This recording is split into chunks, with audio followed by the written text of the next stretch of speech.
All right, welcome back to this week's lecture on setting good goals. I'm excited to get started with this lecture as it's by far my favorite lecture of the entire course. After all, we know millions of Americans set New Year's resolutions and all kinds of goals throughout the year. Many students who even take this class take it because they're interested in learning and setting goals to improve their own well-being. So we really have to take our time here and make sure we do a good job understanding what high quality goals are. That way we don't end up just throwing our goals away after a week or two. Now, as always, before we get started here, I just want to remind everybody that to do your best on this week's quiz, you have to study both this lecture as well as the book chapter, okay? But with that being said, I hope everybody's settled in because this might be our longest lecture of the course. So let's get started.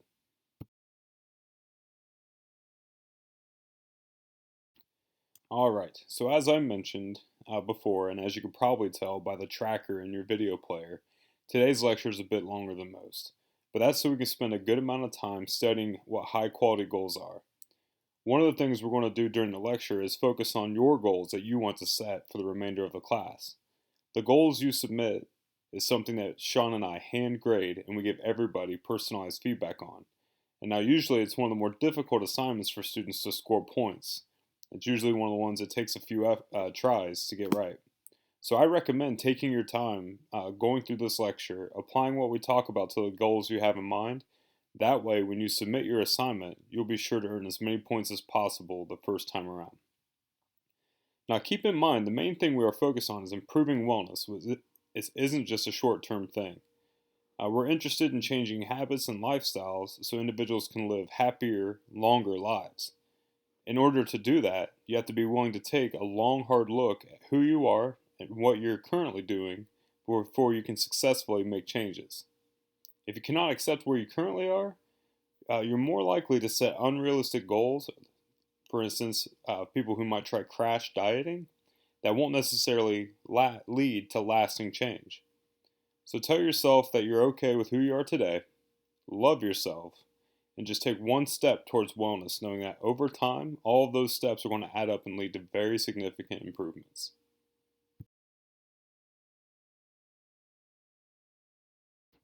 Now, like I mentioned earlier, millions of Americans set New Year's resolutions or other types of goals that go unfulfilled. But the question is why? Because people dream about the results they could achieve by sticking to those goals, and it's heartbreaking to think that they give up those dreams somewhere along the way. I mean, research has even shown that around January, millions of people buy gym memberships, and half of them go and give that up within about the first 6 months. They just stop going to the gym. One excellent example for that, for those of you on the Columbus campus, would be going to the RPAC here at OSU in January. They seem to set attendance records every January, but it doesn't take long before those lines go back down, and it seems like they're back to business as usual. Now, one of the biggest reasons people fail to reach their goals is because it was poorly written in the first place.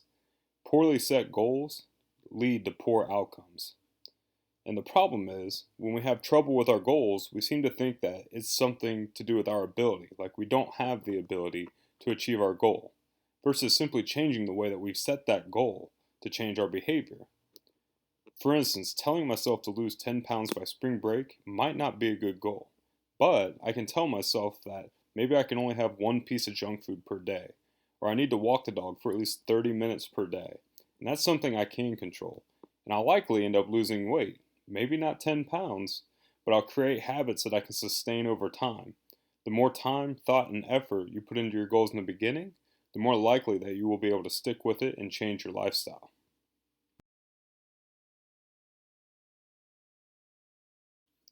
All right, so one of the first stops for us will be taking a strong look at where we currently are.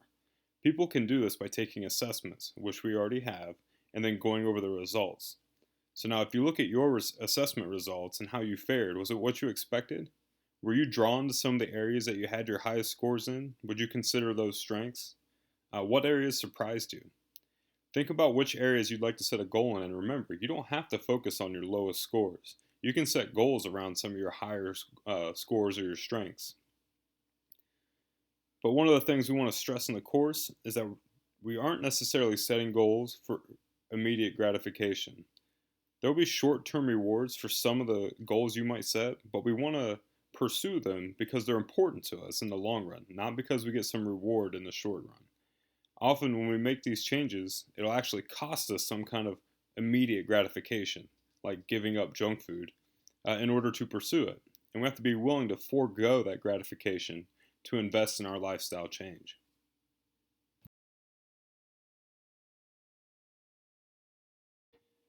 All right, so think of the domains that you'd like to set goals around and take a few minutes to jot down your initial goals.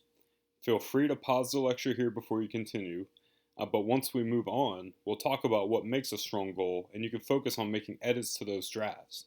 That way, when we're done with the lecture today, you have strong goals that you could submit for points this week.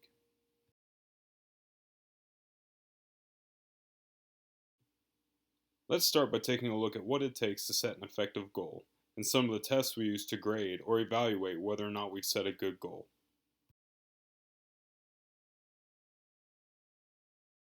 So first, let's talk about the trans-theoretical model of change.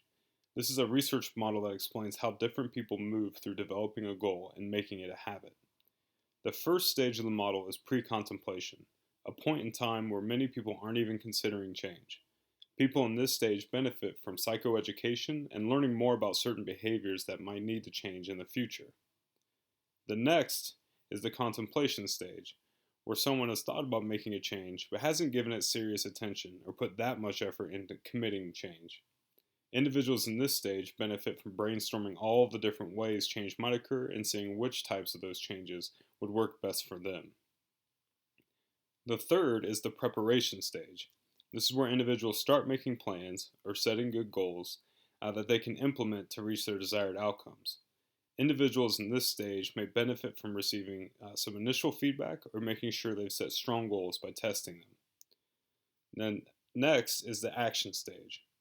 This is where individuals implement their plans. People here benefit from feedback and encouragement from others to see how well they've been doing or maybe what additional changes they might need to make. And then lastly is the maintenance stage. Here, individuals have enacted behaviors for a while, and those changes seem to be turning into habits. People here benefit from focusing on the outcomes that they're satisfied with and the other benefits from the changes that they've made.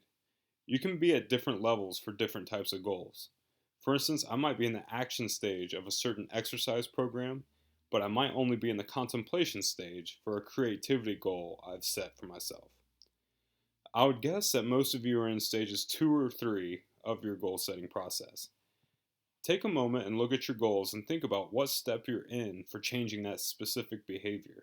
If you're in an early stage, like stage 1, you might want to change your goal to focus more on learning about that behavior in different ways it can help you. If you're in a stage 2, consider making your goal about brainstorming different ways this change could occur and what different things you could do to make it. If you're in the preparation stage, your goal should be think about concrete behaviors that you can change and what steps you might have to take in order to make those changes successfully. Now, those in stage 4, you could set goals focused on what kinds of feedback you need, or what kinds of feedback that might not be helpful, in order to know what kinds of things you need to do to make further progress and plan on how you can get the feedback you need. Now, feel free to come back to this and review these stages later on if it's helpful for you, but let's go ahead and move on to the next slide.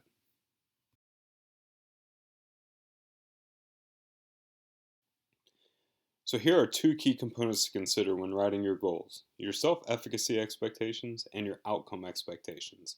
Your self-efficacy expectations revolves around your confidence in your ability to be successful with a task. Your outcome expectations are what outcome you expect that behavior to lead to. These are arguably the most influential and most researched aspects of behavior change. So take our example on the slide. Someone trying to remove anxiety or stress from their lives may decide that they're going to go for a walk 30 minutes a day. If they believe in their ability to walk for 30 minutes, they would have high self-efficacy in that ability. If they believe the walking would remove the anxiety, then they have high outcome expectations for that walking. So sometimes we have to adjust those expectations. For instance, maybe walking by itself will not remove all of the stress and anxiety, but something else will. Maybe we have to do 2 things instead of 1. Failing to meet outcome expectations is the number 1 reason why people give up their goals. Take a look at the goal you're setting for yourself. What is the ideal outcome for you? What do you believe is the best activity that'll get you to that outcome? Do you believe you can successfully accomplish that activity? Play with those two ideas until you have a realistic outcome expectation and a plan for an activity that you're confident that you can accomplish.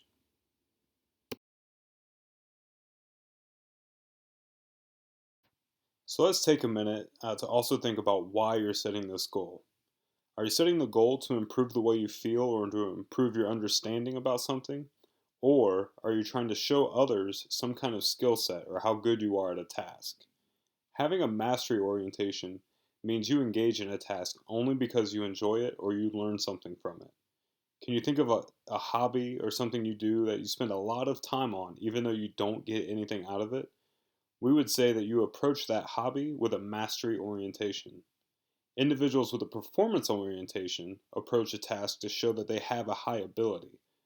These can be people who are interested in outperforming all of their classmates by getting better grades, or individuals who like to play sports and compete in order to showcase their skills and see how well they can do against others.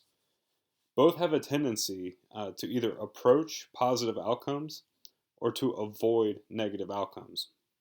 So look at your goals and see which applies to you. The main thing we want you to do is focus on positive outcomes.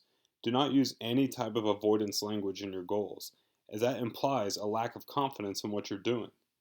Take a few minutes and rewrite your goals so that you can reflect an approach or a growth style orientation.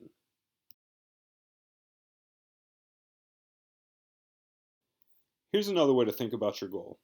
The best results usually come from students who set mastery approach goals. These are students who are interested in spending time on a task and improving their skills. The second best may be a performance approach goal, where individuals are interested in hitting some standard or outperforming others. However, the research is less reliable when supporting this approach towards goal setting, so be careful. One of the things that separates these is what happens when you experience a setback. With a mastery orientation, somebody who experiences a setback might think, I just need some more practice or I need to spend more time figuring this out. Someone from a performance approach who experiences a setback might believe, well, I guess I'm just not good at this. I should move on and do something different. That's one of the key differences we're trying to avoid here. Now, another major difference here is that when we use a performance approach, we're comparing ourselves to others. And now you can think about a time when you either won a competition or did a great job in public and people praised your abilities. You probably felt like you outcompeted the other team or you surpassed some kind of standard, and it probably made you feel pretty good. But the problem is, that's not always going to be the case. We can probably also think of a time when we tried to compare ourselves or we lost a competition or fell short of some unrealistic expectation. A really popular example in the United States is the case of women and beauty standards in our culture. If you have a goal that is more performance based, like running a 5K or a half marathon, I would encourage you to simply compare yourself to your previous self instead of comparing yourself to some professional or somebody who has much more experience than you, because that's not fair. For instance, if you could only run 1 mile a couple weeks ago, but now you can do two, that's a major improvement, and you should feel good about it. In general, avoid comparing yourself to other people and avoid setting avoidance oriented goals.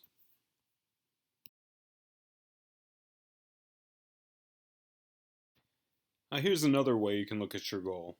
There's an easy acronym that you can use to make sure you're setting as good a goal as possible.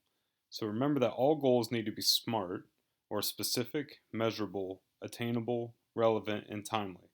We'll go through each of these one at a time, so have your goals handy, and you can make some adjustments as we work through them.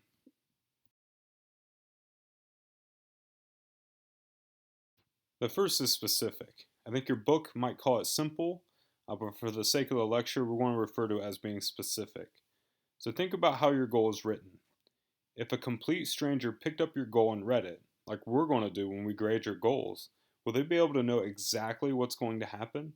Simply stating that you want to eat better or to increase your spirituality isn't necessarily going to be helpful for us. You should be able to tell us exactly what's going to happen in concrete terms. So take a look at your goal, or perhaps even have someone else look at it, and see if it really is clear to the reader, and do they know exactly what you're going to be doing and when.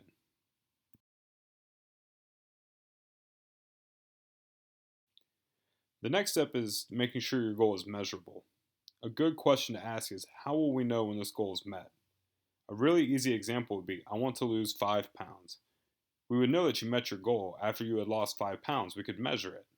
We wouldn't necessarily know what kind of time frame you're working with, so you might lose some specificity points, but you definitely would make it measurable. Let's use a different example. Let's use spirituality, which isn't necessarily as easy. If you say you want to increase your spirituality, I won't be sure what you mean, but we can find ways to make it very measurable. A good suggestion here is to consider giving yourself a minimum and a maximum.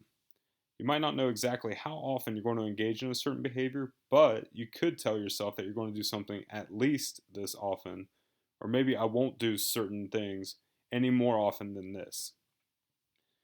Then when we know that, over time, if you'd stuck to that goal and you hit your minimums or your maximums, we can be pretty confident that you've met the overall task you were trying to achieve.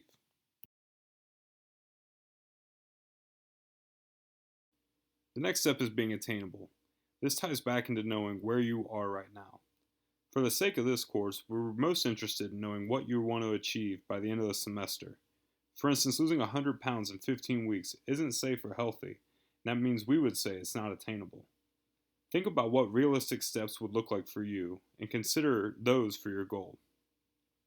Some of us feel bad when we look at these questions. We want to say, I want to give it my all, but a more realistic amount might be maybe a few minutes a day, and that's fine. Getting too carried away too early might lead you to burn out and give up on pursuing your goal because you're tired and you're upset and you're not seeing the return for your effort that you're expecting. A good tip is just to take things slow, especially if you're new to an activity. Remember, we're looking to change your lifestyle, and if you burn yourself out in a week because you got too carried away in the beginning, you might not reach your ultimate goal or have long term positive outcomes.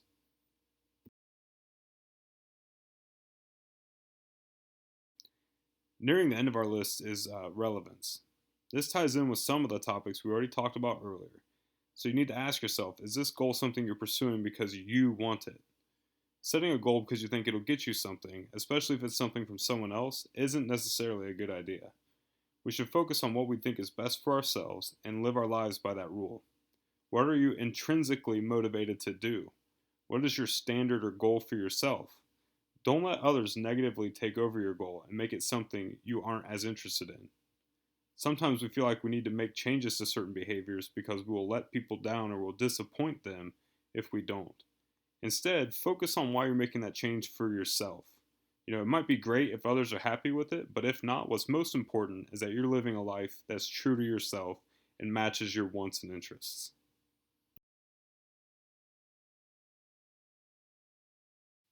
All right, so lastly, we want to make sure that you have a goal you can start working towards right now, because ideally, we would like to have these goals accomplished by the end of the semester. Now, research shows that when you have goals that you can start working towards immediately, we have better outcomes. So take a look at your goal and ask yourself what you can do to start working towards that outcome now, and consider phrasing your goals in that language.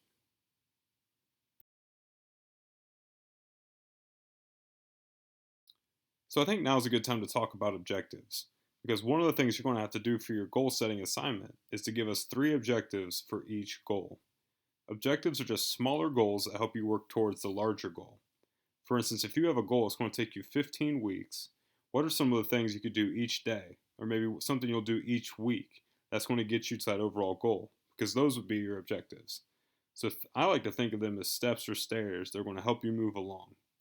So these are the steps you're going to take.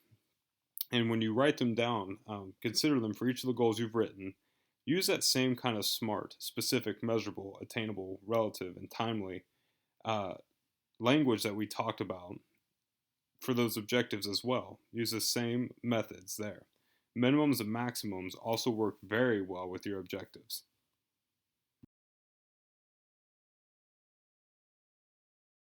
All right, we're about halfway done with the lecture. So let's stop and take a short break and think about what we've already done. How do your goals look so far? Hopefully, this information is making sense. Feel free to go back and review any of that information we've already covered before we continue on. On this slide here, I put some examples of goals that might help you understand what we mean by goals and objectives. So you can also just pause here and take a minute to look at these before hitting play and moving on to the next slides.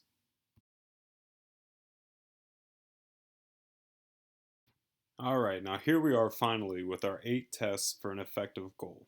We'll go through each of these one at a time, but the list here is determining whether a goal is going to be believable, achievable, controllable, measurable, desirable, stated with no alternative, growth facilitating, and stated in the positive. So there's going to be a lot of overlap to what we've already done, but this is definitely a thorough list that'll make sure that your goal is set as well as possible. All right, so let's get started.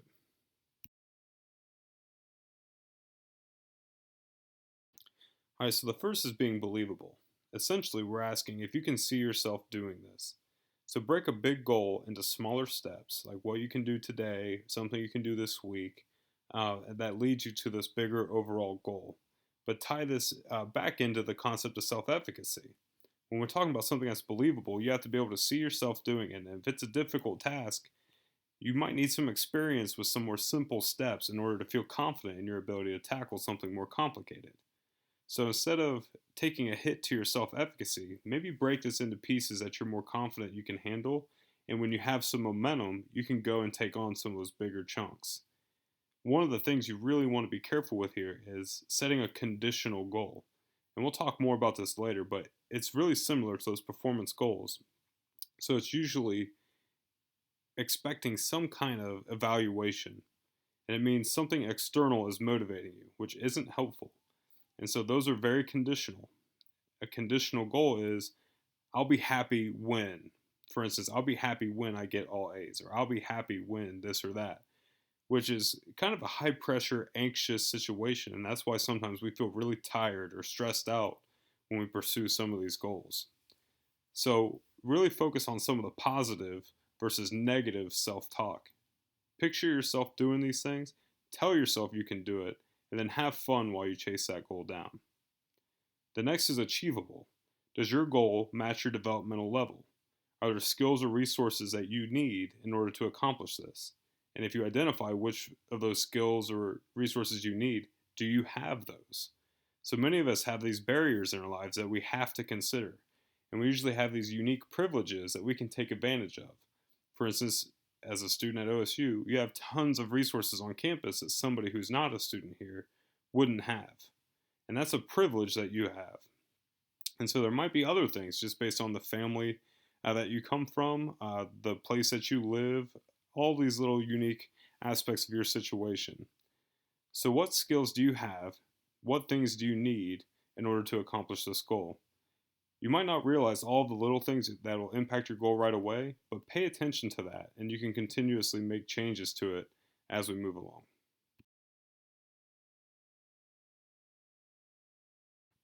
Here are our next 2 tests. Test number 3 is whether or not this goal is controllable. Essentially, we want to know if this is something that you have the power to change. One of the really good examples is perhaps doing something in order to make somebody else happy. They might say that this will make them happy, but usually when people start giving you demands, they're never going to be satisfied. And when you're only pursuing a goal because it'll make them happy, their happiness is kind of out of your control. It's really up to the other person whether or not they choose to be happy. So think about why you're doing this and whether or not you have control of all of those little pieces and resources and things that you need in order to be successful. Test number 4 is whether or not your goal is measurable. We already talked about this a little bit before, but you just need to make sure that you're able to quantify that goal. We have to be able to count it in some way. We have to be able to keep track of it. That way we know that we're making progress. So eating healthier doesn't really tell me what you need to do. But if you say eat at least 1 vegetable per day, I have a much better idea of what eating healthier actually means for you. All right? So consider both of these, take a second look at your goal, but we'll go ahead and we'll move on to tests number 5 and 6.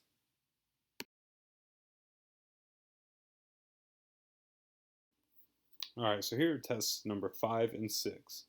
Number 5 is desirable, which we've already kind of talked about earlier, but we're going to talk about it more specifically right now. We want to make sure one more time that this is a goal you're setting because you're interested in it. We talked earlier about doing activities or certain hobbies for the sake of doing them, not because we get something out of it. We were talking about mastery and performance orientations, but here we want to make sure we're doing these things because we're intrinsically motivated to do them. When that's the case, we have those hobbies. It could be drawing, it could be exercising, it could be all these other things that we kind of get caught up in. We forget about time, we lose track of all the other things going on around us. We just enjoy what we're doing. That's called flow, and there are a lot of benefits to it. But we can't enjoy that kind of engagement if we're doing something for an external reason.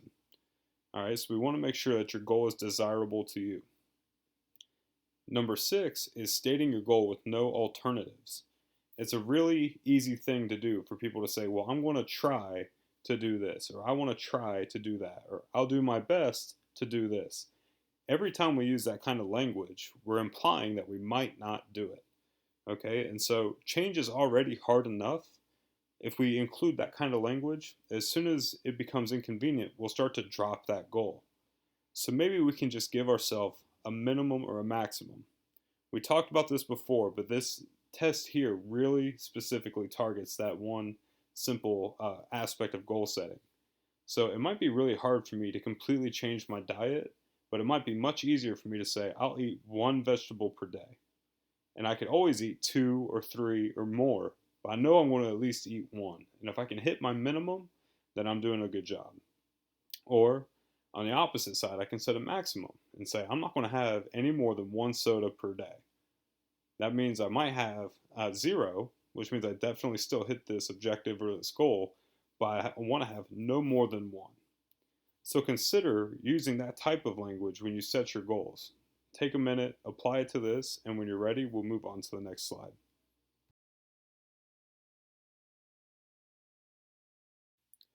All right, so here are our last 2 tests. Test number 7 is making sure that your goal is growth facilitating, because we can't encourage individuals to set goals that don't encourage some kind of growth in some way. Very negative goals take you in the wrong direction. That's just something we don't get into here with regards to wellness. So making sure that the goal is meaningful, making sure it's consistent with your values, all of these things are important, but we want to make sure that you're going to grow somehow. Now, the last goal, test number 8, is making sure that your goal is stated in the positive. All right? So this means you want to focus on what you will do, not what you will not do. I know on a slide back, I talked about setting minimums and maximums, and a maximum on soda would be like 1 soda per day. I can say I will drink no more than 1 soda per day. Saying I won't drink 6 sodas a day is not good. It's kind of like when somebody else heads up. You're not supposed to look up, right? Another example might be a pink elephant. If I told you to picture a pink elephant, I'm sure you can think about how strange a pink elephant would appear in the wild. Maybe you've walked up upon a pink elephant, you saw it in the zoo, so on and so forth. But if I told you, don't picture a pink elephant,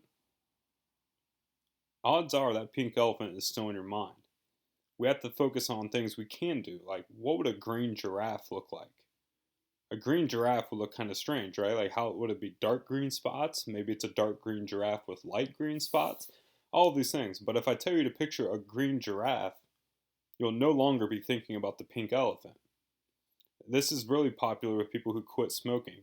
Instead of focusing on not smoking, you need to take smoking completely out of your mind and think about what you will do every time you get the urge. So keep this in mind as the last 2 tests that you can apply to the goals that you've been working on so far.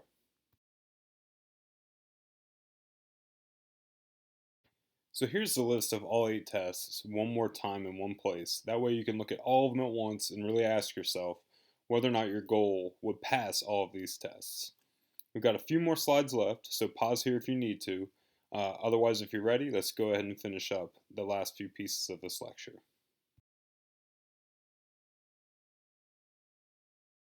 All right, and since you already reviewed the 8 tests, one more time, here's that SMART acronym we talked about. Again, just for review, if you'd like, take a minute, pause here, make sure that your goals pass through the SMART acronym well, and like I said, when you're ready, we'll move on to a little bit more.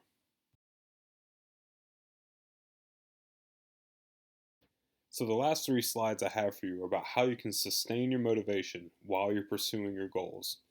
The number one recommendation I can give you is not to force it. Listen to your body and accept where you are in your stage of change. If you haven't trained for a marathon, saying that you're going to be able to do it in a week or a month isn't realistic and you'll probably hurt your body. But if you pay attention to how your body is responding to training, you can keep at it every day and eventually you'll work your way up to achieving that goal. Now, beyond that, maybe you should look for others who want to do some of the same things that you're doing, or people who've already kind of done some of that work. You can follow their lead. Now, it might be weird to ask somebody for advice, but it could be a really meaningful source of support for you, and I bet you'll be glad that you asked. Next, you can consider giving yourself small rewards for some of those behaviors. Maybe letting yourself, I don't know, get some ice cream if you spend a certain amount of time in the library, etc. You can't flip it. You can't have the ice cream first, but maybe if you do something well, you can give yourself a reward. Now, above all else, I think I want to encourage everyone to recognize all the little signs of growth that you're experiencing along the way. Sometimes, when we do this day by day, we lose track of the steps we've taken. So, even after a day or two of pursuing your goal, you're going to start seeing little signs of growth and improvement, or maybe even the tasks are getting easier for you. It's probably going to seem kind of small, but you should definitely give yourself that credit and recognize that change is taking place. One of the things that people lose motivation over is the fact that they're not seeing change fast enough. So, really pay attention, and as long as you know that growth is occurring, it'll help you be patient while you're waiting for further change.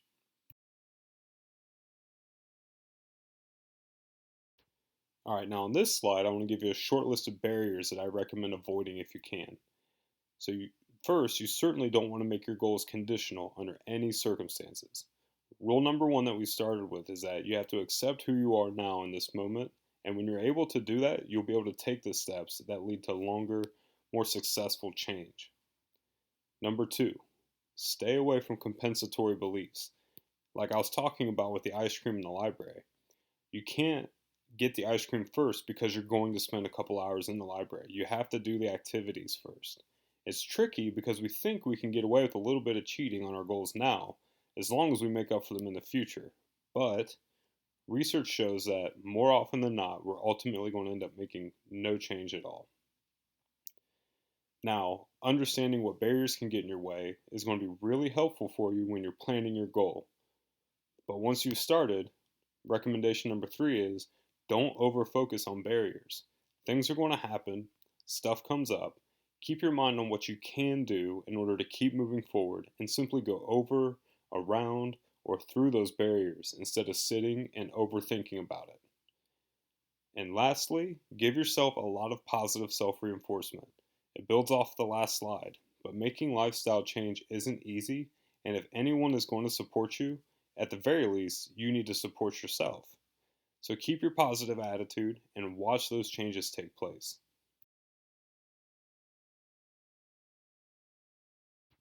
All right, we made it. Okay, so that was a ton of information, but I kind of view this as a make or break point in the course with regards to pursuing wellness. I promise not all of the lectures will be as drawn out as this one, but I hope now that you have a much stronger goal and you understand the kind of time and effort it takes to make a strong goal.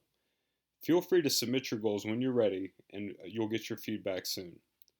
Now, please keep in mind that this assignment is hand graded, and with a lot of students in the course, it can take us a long time to get everyone a little bit of feedback. So, when you're ready, make your submissions. We'll get you some feedback. If you have questions about the feedback, just let us know. Otherwise, thanks for sticking with me throughout the whole lecture. I hope things go well with your assignment, and best of luck on your quiz.